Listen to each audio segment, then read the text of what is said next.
வணக்கம். இந்த சினிமா உலகத்தில் இப்போ சில ஆச்சரியங்கள் இருக்குங்க. அது என்ன அப்படின்னு கேட்டிங்கன்னா, இப்போ வேற்றுமொழி படங்கள் அதனுடைய கருத்தை மாத்திரம் எடுத்துக்கிடுவாங்க, அப்புறம் தமிழ் படுத்துவாங்க, அது பிரமாதமாக ஓடும். இப்படி நிறைய படங்கள் பார்த்துருக்குறோம். அதாவது ஆங்கிலத்திலேருந்து ஹிந்தி, ஹிந்தியிலேருந்து தமிழ், இந்த மாதிரிலாம் உண்டு. அப்புறம் தமிழ்லேருந்து திருப்பி ஆங்கிலத்துக்கு போன மொழி படங்களும் உண்டு. அதுவே ஆச்சரியமாக இருக்குது நமக்கு. இப்போ உதாரணமாக ஒரே படம் கதை கருத்து எல்லாம் ஒன்று தான், ஆனால் அது ஜெயிக்கிறத பொறுத்து அதனுடைய வெற்றி தீர்மானிக்கப்படுது. உதாரணமாக எம்எம்ஏ சாண்டோஸ் சின்னப்பா தேவர் அவர்கள் 4 யானையை வச்சுக்கிட்டு முத்துராமனை கதாநாயகனை வச்சு, பாரதிங்கிறவங்க ஹீரோயினை வச்சு, மேஜர் சுந்தரராஜனை முக்கிய பாத்திரமாக வச்சு படம் எடுத்தாருங்க. 4 யானை எல்லா வேலையும் பார்க்கும், பிரமாதம் அது. ஆனால் அது கருப்பு வெள்ளை படம். அந்த படம் ஓடலை. ஓடாமல் போகவும் நம்ம மனம் தந்துடுவோம், என்ன இப்படி ஆகிப்போச்சு, எவ்வளோ சிரமப்பட்டு அப்படின்னு. ஆனால் சாண்டோஸ் சின்னப்பா தேவர் என்ன பண்ண தெரியுங்களா, அதே படத்தை ஹிந்தியில் அன்னைக்கு சூப்பர் ஸ்டாராக விளங்கின யாருன்னு கேட்டிங்கன்னா ராஜேஷ் கண்ணா அவர்கள். ஆராதனா படம்லாம் அடிச்சுட்டு இருந்தவர். அவரை வச்சு கதாநாயகனை வச்சு எடுக்க ஆரம்பித்தாருங்க. ஹாத்தி மேரே சாத்தி அந்த படம் எடுத்தார். பார்த்திங்கன்னா பயங்கரமான ஹிட்டு. அதாவது ஹிந்தியில் ஒரு தமிழ் தயாரிப்பாளர் பிரமாதமாக வெற்றி பெற்றார்னு சொன்னாங்க.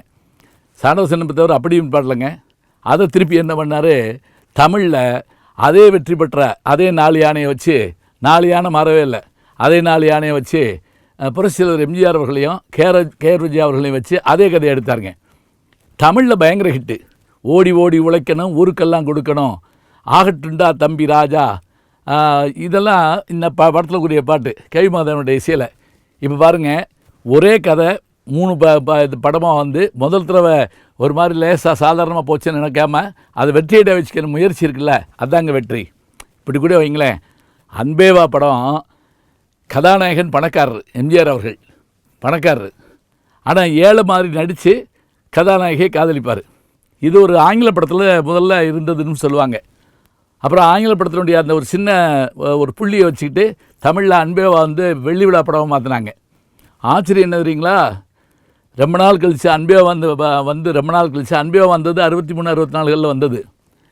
அது வந்து 20 வருஷம் கழித்து ரிட்டன் டு அமெரிக்கான்னு ஒரு படம் வந்ததுங்க, எடி மர்ஃபி நடித்த படம்.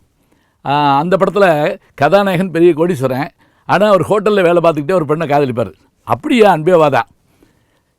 இப்போ அது கூட விடுங்க, அதே மாதிரியான கதை தான் நம்ம மைடியர் மார்த்தாண்டன்.